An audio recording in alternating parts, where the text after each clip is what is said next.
Hola, muy buenos días para todas las personas que se encuentran acá y las que nos están viendo desde las casas. El día de hoy vamos a conversar de un tema muy importante que es la salud mental en las maternas. Mi nombre es Tiani Córdoba y el día de hoy voy a acompañarlos en este espacio junto con los doctores para poder aprender más. Recordemos que la salud mental en las maternas, el bienestar emocional, tanto en los procesos de gestación como en los procesos de posparto y también en las situaciones difíciles de duelo gestacional y perinatal, debemos aprender herramientas que los doctores el día de hoy nos van a dar para sobrellevar todas estas situaciones. Bienvenidos al doctor Mateo Benítez y la doctora Paula Correa, el doctor Mateo, médico psiquiatra, y la doctora residente de último año de psiquiatría. Bienvenidos, agradecemos profundamente la participación de ustedes en este espacio. Muchas gracias, Tiani. Y digamos que este espacio me parece importante en el punto de vista de que debemos empezar a sensibilizar mucho más frente a todos los temas de salud mental y obviamente dentro de una población que a veces termina siendo muy descuidada en algunos aspectos desde el punto de vista psicoemocional, ¿no? Digamos que el proceso de gestación y en el posparto como que se centra uno mucho obviamente en el feto, en el recién nacido, pero pues ahí es cuando cobra relevancia también prestar atención y enfocarnos un poco más en la gestante y obviamente en todas las dificultades y situaciones también psicoemocionales que pueden afectar ese relacionamiento, sobre todo que está cargado como de tanta incertidumbre y tanto temor al inicio de adoptar un nuevo rol. Y pues digamos también las expectativas que a veces se generan, muchas de estas, unas altas y falsas expectativas, pero que en otro caso, pues digamos que también viene siendo pues natural dentro de un proceso de adaptación. Entonces, pues quiero agradecerles a los que están presentes, porque pues finalmente estos espacios nos permiten socializar y desmitificar muchos aspectos de la salud mental que pues a largo plazo contribuyen seguramente en nuestra sociedad. Gracias a Paula también por acompañarnos y a ti por este espacio. Bueno, Doc, muchas gracias. Para dar inicio y para contextualizar a todas las personas que nos están viendo, nos gustaría saber con qué frecuencia se presentan esos trastornos mentales perinatales y cuáles son las señales o síntomas que se pueden identificar y que debemos aprender. Bueno, quisiera comenzar por un punto muy importante y es cuando hablamos de la frecuencia de los trastornos, creo que es de pronto lo relevante acá. No todos los síntomas configuran un trastorno. Los síntomas afectivos y digamos que los procesos de adaptación hacen parte de un proceso normal que no debemos patologizar ni categorizar directamente. Hay que entender, digamos, así cuando uno llega por primera vez al colegio, a la universidad, cuando uno llega a su primer trabajo, cuando uno viene a hacer una actividad por primera vez, pues se presentan una serie de retos emocionales que le exigen a uno un ajuste para poder desenvolverse en las diferentes dinámicas. Entonces, centrándonos nuevamente en el periodo gestacional y en el puerperio y toda la parte perinatal, pues digamos que este nuevo rol, sobre todo en las primigestantes, pues exige también esa necesidad de adaptación y esa adaptación se ve mediada en gran medida, perdón, la redundancia, se ve mediada en gran parte, digamos, por síntomas afectivos que no constituyen un trastorno. Es decir, uno puede estar triste, uno puede estar nervioso, uno puede estar preocupado por algo y no necesariamente eso hay que catalogarlo o categorizarlo de una vez como un trastorno. Es muy frecuente, digamos, diría que el 100% de las mujeres cuando se ven en este periodo de su ciclo vital, digamos, de su ciclo de desarrollo y están siendo por primera vez enfrentadas a un proceso de gestación o a la crianza de un niño, pues finalmente suscita la necesidad de adaptarse y esa adaptación pues conlleva también muchos síntomas que parten, digamos, del temor, de la inexperiencia, del desconocimiento. Y precisamente lo que mencionaba al principio, creo que es lo más valioso en este espacio, poder desmitificar muchos de los síntomas. Ahora, digamos, en cuanto a cifras un poco más tangibles. Después del parto, por ejemplo, hay una entidad que se llama el baby blues, que son síntomas más adaptativos de corte emocional, mediado por las hormonas, por el cese de los progestágenos y el incremento de los estrógenos, que hace que hasta el 80% de las mamás durante los 2 primeras semanas del posparto, pues experimenten síntomas muy similares a una depresión, que incluso haya rechazo inicial hacia el bebé, que hayan muchas ideas de temor, que haya de pronto tristeza, pérdida de la motivación hacia las actividades, pero eso suele resolver en esas 2 semanas y después, digamos, se logra ese periodo de adaptación. Ya después vienen apareciendo entonces pues la resolución y la adaptación de los síntomas, o en otros casos pues ya podemos ver que se instauren trastornos afectivos, como una ansiedad, como un trastorno depresivo, entre otros, ¿no? Sí es importante, digamos, también contextualizar, y para darle también la palabra aquí a Paula ahorita, que el periodo de gestación finalmente, en términos de salud mental, viene siendo, lo decimos como un periodo de una prueba de fuego para la salud mental de las mujeres. Por ejemplo, en el trastorno afectivo bipolar, es muy frecuente que las mujeres que han tenido episodios o trastornos depresivos recurrentes, múltiples durante su vida y quedan en gestación, cuando se exacerban esos síntomas o incluso cuando llegan a presentar síntomas psicóticos, uno debe advertir de pronto un riesgo de que se esté presentando o desarrollando más bien un trastorno afectivo bipolar en alguno de esos contextos. Entonces, sí es un periodo, una prueba de fuego, digámoslo, pero es, digamos, importante reconocer que hay muchos síntomas que no constituyen directamente un trastorno. De pronto aquí para darle la palabra a Paula y que nos ayude también explicando un poco más cuál es la importancia de reconocer esos síntomas, ¿no? Porque no solamente en la paciente, sino de pronto en sus cercanos, en su pareja o en la red de apoyo cercana, porque sería importante de pronto que ellos pudieran reconocer esos síntomas. Pues buenos días, muchas gracias por invitarme a este espacio tan valioso.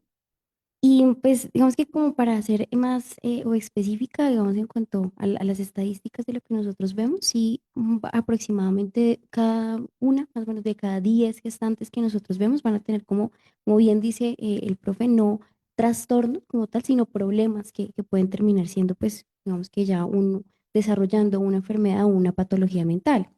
De los que más nosotros vemos, pues va a ser el insomnio también, digamos que es uno de los principales. Pues asociado pues a como toda esa irritabilidad, ya ante el temor que va a tener pues cambiar ese rol que estaba ejerciendo como mujer, ahora va a venir esa identidad como madre.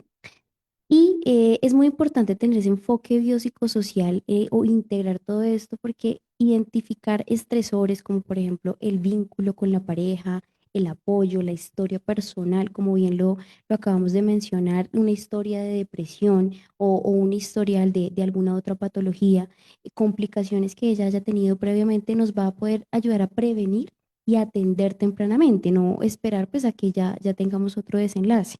Y pues siempre debe ser de manera integral, pues acompañado y lo principal, digamos que, o herramienta que tenemos nosotros a la mano siempre va a ser pues la familia. Entonces también hacer una psicoeducación y porque ellos son como la fuente principal de apoyo y de respaldo que va a tener pues la madre, que no debe estar sola y debe ser escuchada a tiempo, ¿sí? Que es lo ideal y pues no sentirse juzgada porque pues la culpa llega mucho sobre todo en esta etapa por cualquier situación que pueda ocurrir.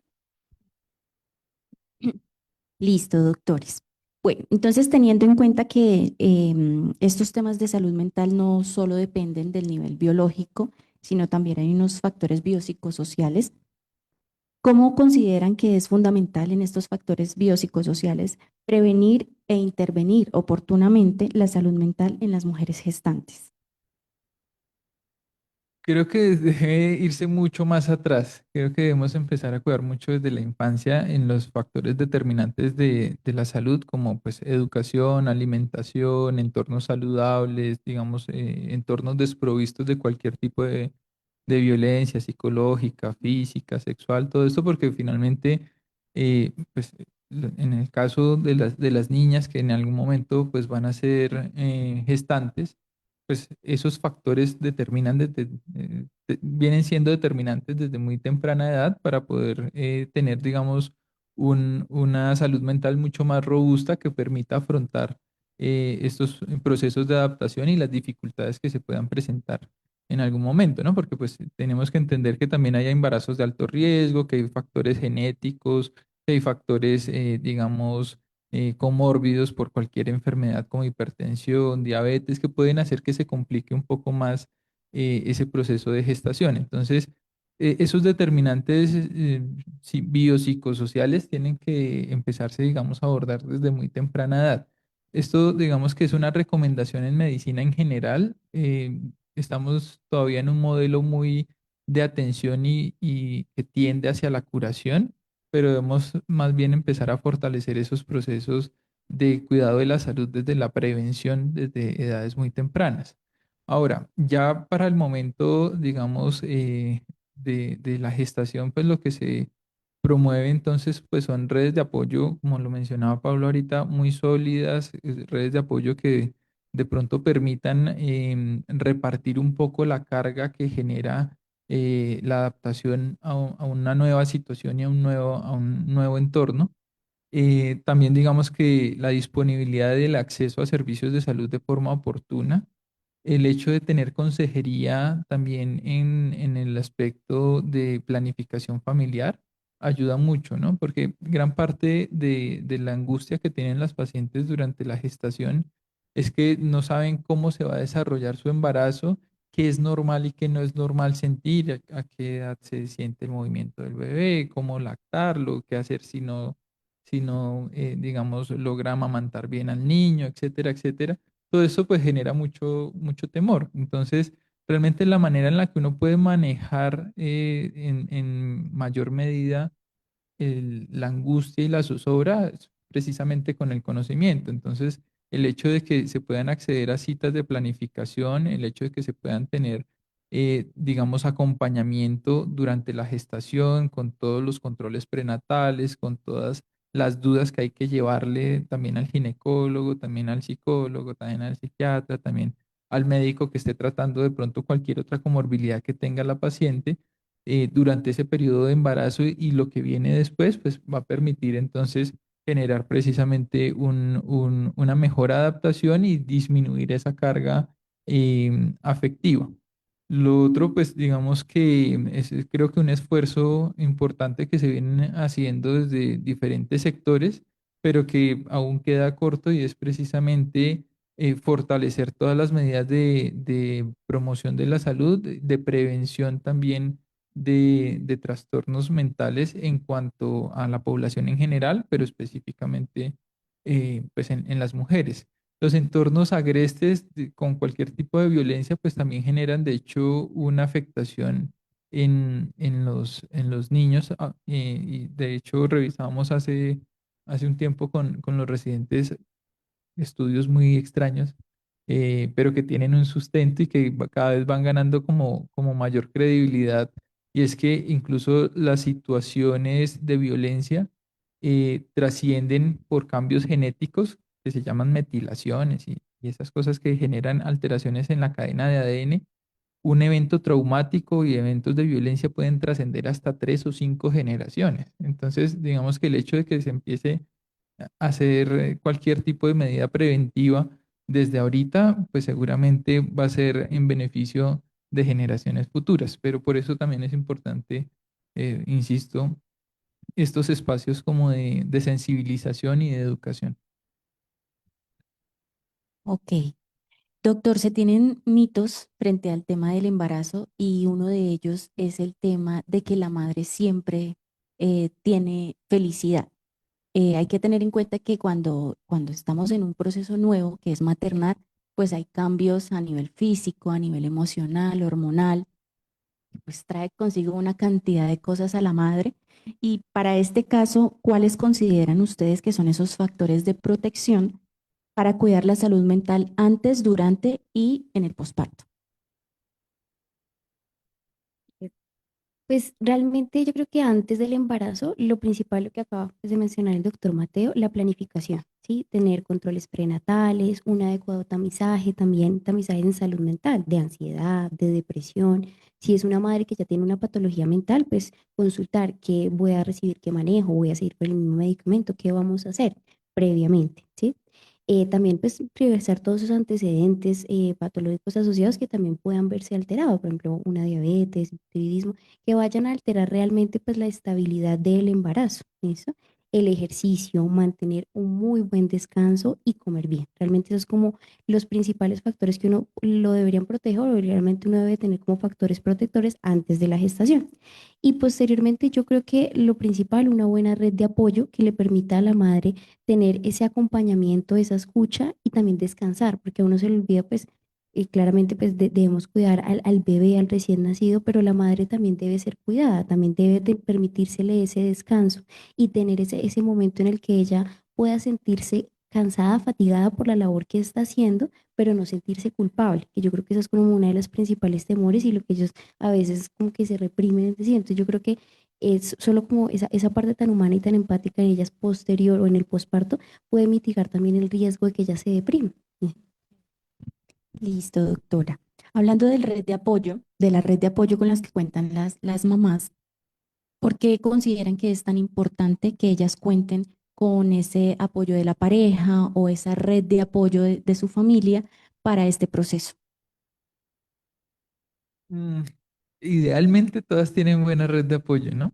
Ese es como la utopía. Lo que sucede más frecuentemente, de hecho, pues a veces es el que estén muy solas o que de pronto la red de apoyo también, o la red que está al lado de la materna no sea de apoyo, sino más bien un factor de estrés. Eso hay que tenerlo como presente.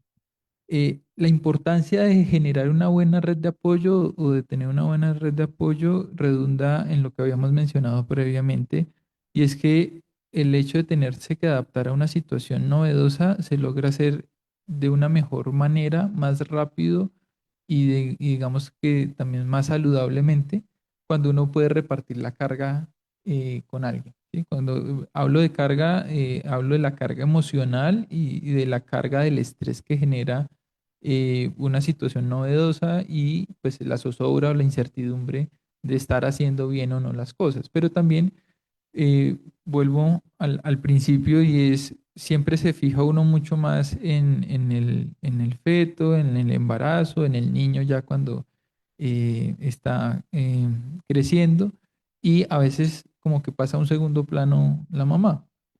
Y ahí es cuando la red de apoyo o las personas que puedan constituir ese soporte en la mamá, pues cobran un papel preponderante, porque finalmente la mamá cuida al niño y habrán otras personas que cuiden a los niños, pero son muy pocos los que a veces se abocan también a acompañar, a cuidar y a identificar, que creo que es uno de los puntos más importantes ahí, factores de riesgo en la mamá o síntomas que nos puedan alertar sobre algún trastorno. Entonces, lo que mencionaba Pablo ahorita, por ejemplo, el patrón de sueño. Entender que claramente cuando hay un recién nacido, pues el patrón de sueño no va a ser el mismo que uno tiene porque hay que estarse levantando a amamantarlo, porque llora, porque tiene, digamos, cambios en las dinámicas y en la rutina, porque el niño también está aprendiendo, digamos, a organizar una estructura, un patrón de sueño, porque además hay que interpretarle el mundo al niño. El niño siente, no sabe ni lo que siente. Nosotros le decimos después malestar y le explicamos que es hambre o que es frío o que es que está sucio. Pero quien interpreta todo eso es la mamá. Pero la mamá también necesita quien la interprete. Es decir, quien le diga, tu sueño está alterado no por el niño, sino porque además cuando el niño duerme de pronto tú no estás descansando bien, ¿sí? O estás más irritable, o te has vuelto de pronto un poco más reactiva, ¿sí? Cosas que le permitan pequeños síntomas que a veces pasan de agache, pero que cuando, digamos, se les permite traer estos síntomas a una consulta, o en el seguimiento de ginecología o de pediatría, hace que ellos también nos puedan derivar el tema de salud mental tempranamente para identificar, digamos, el problema y el síntoma antes de que esto se transforme ya en un trastorno mental. Entonces, creo que esa red de apoyo debe jugar un papel preponderante en ese aspecto. Como decía ahorita, el ideal es que haya una buena red de apoyo. Y digamos que el modelo de familia más raro en Colombia, de hecho, es papá y mamá. Siempre es papá, aparte, mamá y abuela o mamá sola. Eso hace que, digamos, tenga que mutarse también un poco esa idea, porque dentro de la crianza y dentro del desarrollo de una familia, pues hay muchas expectativas sociales que a veces son más fantasiosas que otra cosa. Y realmente la red de apoyo la puede terminar constituyendo cualquier persona que finalmente brinde un acompañamiento. Pueden ser los vecinos, pueden ser los servicios médicos, pueden ser personal, digamos, entrenado, puede ser también, pues, instituciones gubernamentales que están también para apoyarlo. Obviamente, unas en mejor o peor medida que otras, pero pues digamos que también la familia extensa, pues cualquier persona que finalmente esté dispuesta a aportar dentro de ese proceso. Ok, Doc. Me gustaría profundizar un poco en el tema del posparto, teniendo en cuenta como toda la caída hormonal, el proceso de sensibilización, la parte emocional que se ve afectada en ese proceso. Em, ¿Cómo podemos o en qué momento podemos identificar que esa tristeza que está experimentando la mamá deje de ser como la esperable y se convierta en una depresión posparto? ¿Qué se requiere para una atención especializada? Ok. Pues ahorita bien lo mencionaba el doctor Mateo, es normal que en los primeros días, sobre todo en las primeras 5 a 7 días, las mamás por la caída de los progestágenos, pues tiendan a tener como esa sensación de tristeza que tiende a ser leve, ¿sí? Que es como episódica, que no es todo el día, no es todo el tiempo, pero va mejorando con las semanas y con los días. Sin embargo, cuando ya dura esa tristeza más de 2 semanas, cuando ya está todo el tiempo, la mayor parte del día, le impide hacer actividades, por ejemplo, bañarse, comer, el mismo vínculo con el bebé, lactarlo, ¿sí? Es ese cuidado que, digamos, el que ya se estaba preparando cuando ya también se altera el sueño, no está haciendo alguna actividad o realmente cuando ya hay ideación, por ejemplo, de autolesión o en algún momento de hacerse daño o también ideación pues de hacerle daño al bebé, ahí es cuando ya eso se convierte en una depresión postparto. Médicamente no lo da el tiempo y como la interferencia en la funcionalidad diaria de la mamá. Es lo que nos define realmente cuando ella ya está en una depresión postparto, que ahí es cuando pues ya lo ideal pues es asistir al servicio de urgencias e igualmente pues empezar a tener esa atención especializada pues por psiquiatría. Quiero mencionar de pronto algo ahí adicional, eh, y es entender que hay unos síntomas nucleares de la depresión, que es principalmente las ideas que la gente llama como negativas o ideas de hacerse daño, y adicionalmente, pues digamos también el hecho de algo que Paula ha mencionado un par de veces y es la culpa. La culpa la entendemos como, de hecho, como el eje de la depresión. Y esa culpa a veces surge también por expectativas que hay frente al proceso de gestación y frente a la maternidad, expectativas que no siempre logran cumplirse por diferentes circunstancias. Pero ahí es donde uno debe, pues, recabar nuevamente el hecho de que es un proceso dinámico, es un proceso nuevo, pues obviamente yo no soy mamá, pero cuando uno habla con los pacientes, que tienen además varios hijos, siempre mencionan algo y es que cada hijo es diferente y cada embarazo se vive diferente y las circunstancias hacen que también sea distinto.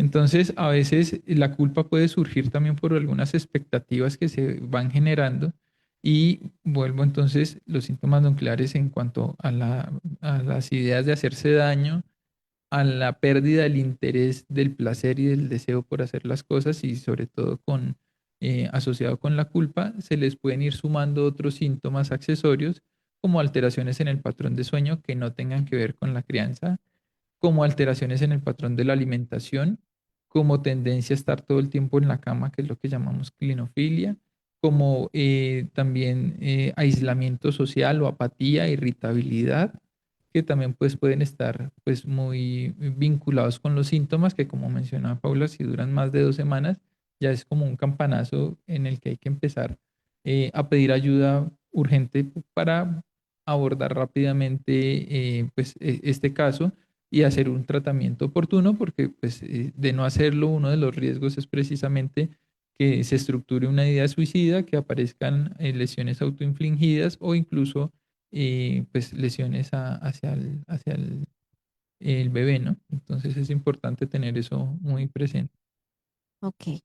Doctor, estos espacios se buscan y se crean con el fin de hablar pues abiertamente y también muy respetuosamente de ciertos temas que no se conversan. Dentro de estos está lo que es el duelo gestacional y perinatal. Para el tema del duelo gestacional, cuando una madre pierde a su bebé, pues tanto su cuerpo, su cerebro, ya estaban como preparados biológicamente para la crianza. ¿Qué sucede a nivel neuroquímico y emocional cuando ese proceso se interrumpe abruptamente? Muchas cosas y realmente todas de un grado de dificultad amplio, porque precisamente los cambios hormonales generan también cambios físicos y el hecho de tener una pérdida de la gestación o un mortinato, recientemente tener un, eh, un niño y perderlo por alguna razón, pues digamos, además de un duelo como cualquier otro que de pronto habitualmente se vive, este lleva una carga emocional más amplia, porque ahí vienen muchas expectativas, ¿sí? Siempre se espera, hay un libro muy bonito de Piedad Bonet que habla sobre el suicidio de su hijo, que se llama Lo que no tiene nombre, y ella en algún momento habla precisamente de que la expectativa es que los hijos entierren a sus padres. Pero cuando eso es al contrario, pues genera una carga emocional mucho más amplia porque hay toda una prospección que hace que precisamente se derrumbe muchos de los ideales y de las proyecciones que se tenían de cara a esa persona, que además depende en gran medida, en su totalidad, digamos, en la infancia y después en gran medida de sus padres, pero que además ha dejado cambios físicos que son precisamente gestados con el fin de proveer un buen desarrollo en el niño, alimentarlo, criarlo, y pues eso genera cambios obviamente en la morfología, digamos, en la estructura anatómica, pero también pues el influjo hormonal altera precisamente el funcionamiento cerebral. Está el sexto sentido de las mamás, ¿no? Digamos que el hecho de que se agudicen ciertas, digamos, funciones del cerebro, hace que también, pues, digamos, queden agudizadas estas funciones en pro del cuidado de un niño que, digamos, por alguna razón desafortunada, pues ya no llega a estar. Entonces, todos estos cambios precisamente hacen que haya toda una arquitectura neurobiológica que le permita a la mamá cuidar de alguien que ya no está, ¿sí? Y el no tener ese objeto a quien cuidar y además, pues, llevar un proceso de duelo hace que sea mucho más complejo. Además, vuelvo también a esa parte social, insisto mucho en lo social por lo del estigma, y es que es muy frecuente, de hecho, las pérdidas, desafortunadamente, es muy frecuente, pero lo que sí lastimosamente es muy frecuente a veces es el juzgamiento de parte de terceros o a veces el hecho de que no sea prudente a la hora de preguntar o de expresarse frente a una madre que ha perdido a su hijo, ¿no? Que de hecho se describe como una de las experiencias más dolorosas que un ser humano pueda tener. Entonces, digamos que todo eso pues influye significativamente pues, en la parte emocional y psicológica de una mujer. Sí, yo creo que ahí para complementar y como para poderlo entender, es básicamente, es un cerebro que queda como estimulado, que tenía un rol de cuidado, que iba a cuidar a alguien y que básicamente queda sensible, es sensible a muchas cosas, al llanto, a ver a otro bebé, a pasar por un hospital. a muchos estímulos de los que pues ya iba preparado y pues como todo pues, el proceso de adaptación a la pérdida pues va a ser mucho más difícil porque en este ya habían cambios físicos. Entonces pues la mamá puede hasta lactar o puede producir leche después de que el bebé igualmente ha fallecido, dependiendo pues la etapa donde este haya pues muerto. Entonces realmente es mucho más complejo pues también porque ella ya físicamente pues ve cambios, pero estos cambios no lograron, no tienen como la finalidad y nuevamente es volverse a adaptar pues a ese rol de soy una mujer, ya no soy una mamá. Entonces pues es un cerebro muchísimo más sensible. Listo. Bueno, teniendo en cuenta que nos encontramos en un contexto hospitalario, en un sector salud, ¿cuáles consideran ustedes que el personal de la salud debería abordar el posparto inmediato, especialmente cuando existen esas complicaciones, para prevenir esas experiencias traumáticas o situaciones de violencia obstétrica? Yo creo que la forma adecuada de nosotros poderlo abordar es por medio de la información, ¿sí? El conocimiento, la privacidad y la escucha, ¿no? Yo creo que en ese momento cualquier palabra fría o cualquier palabra no pensada, no calculada, que no sea humana, pues puede llegar a herir, a traumatizar muchísimo más algo, un proceso pues que ya de por sí no es fácil de sobrellevar.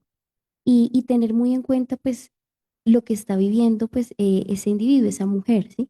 Realmente tener esa posibilidad de estoy aquí para usted, de que necesita un espacio, quiere estar con un familiar, ¿qué es lo que usted le haría sentir bien? Porque muchas veces pues seguimos el protocolo, ¿sí? Que ya está establecido, pero se nos olvida que cada ser humano vive los momentos de su vida de manera, pues, valga la redundancia, individual, de manera distinta.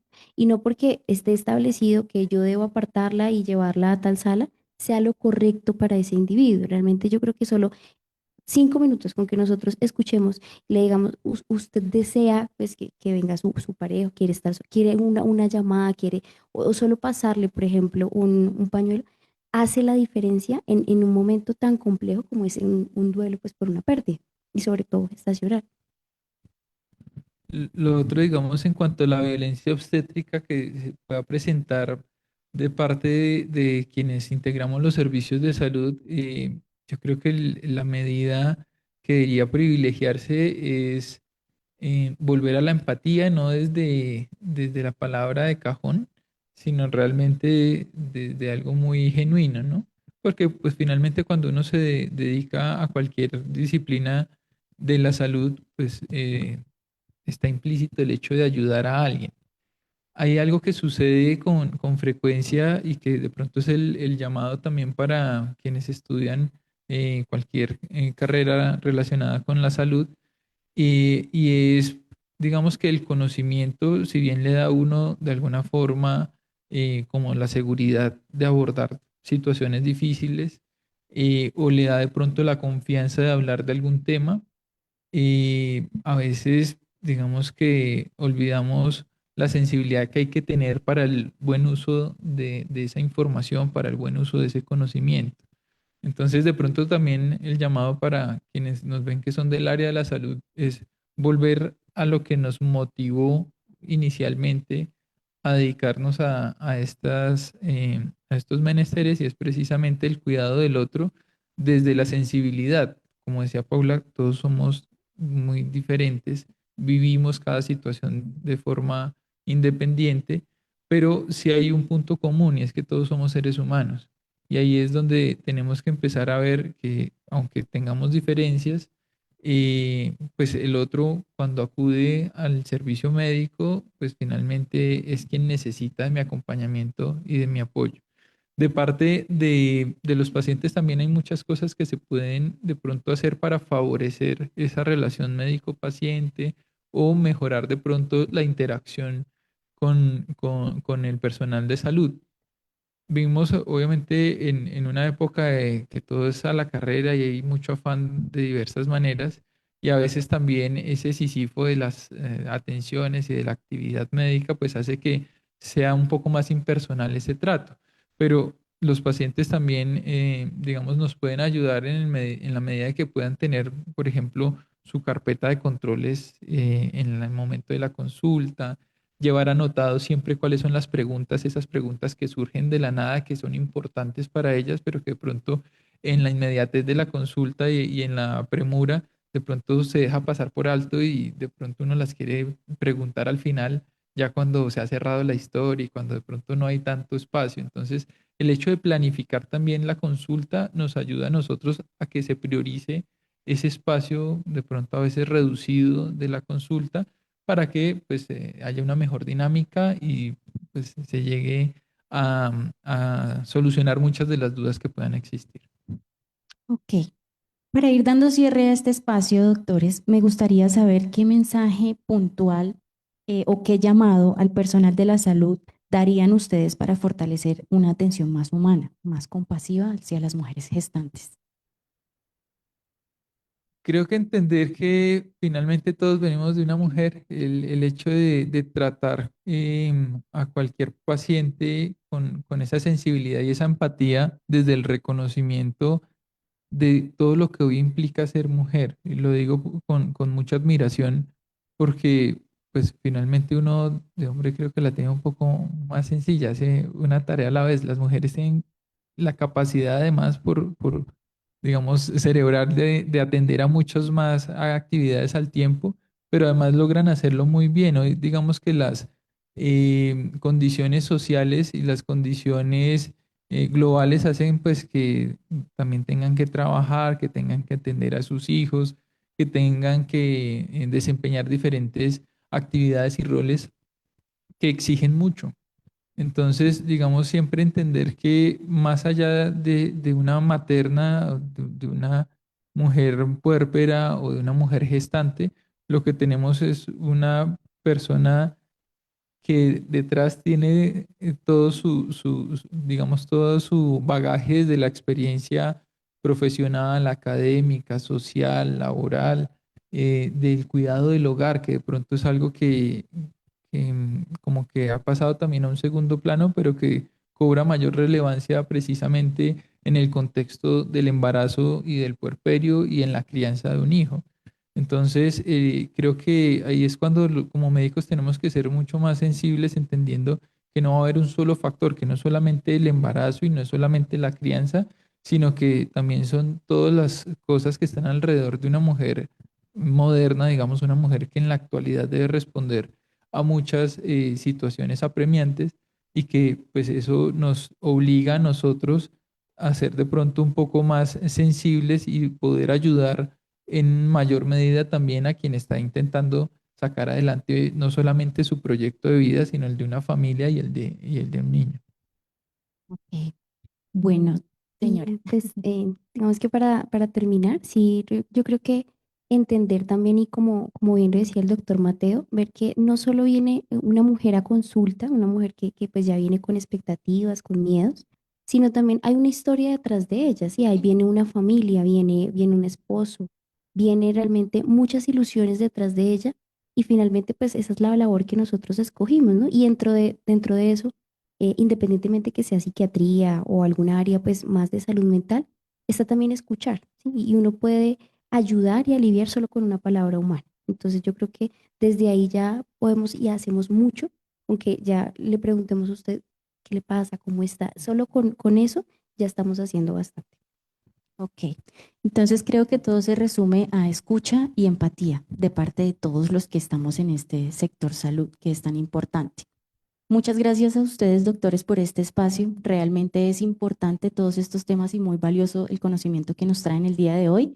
Y gracias a todas las personas que se encuentran acá con nosotros. Realmente es muy importante llevar a casa o llevar a ustedes como personal de salud esta información tan importante para poderlo replicar.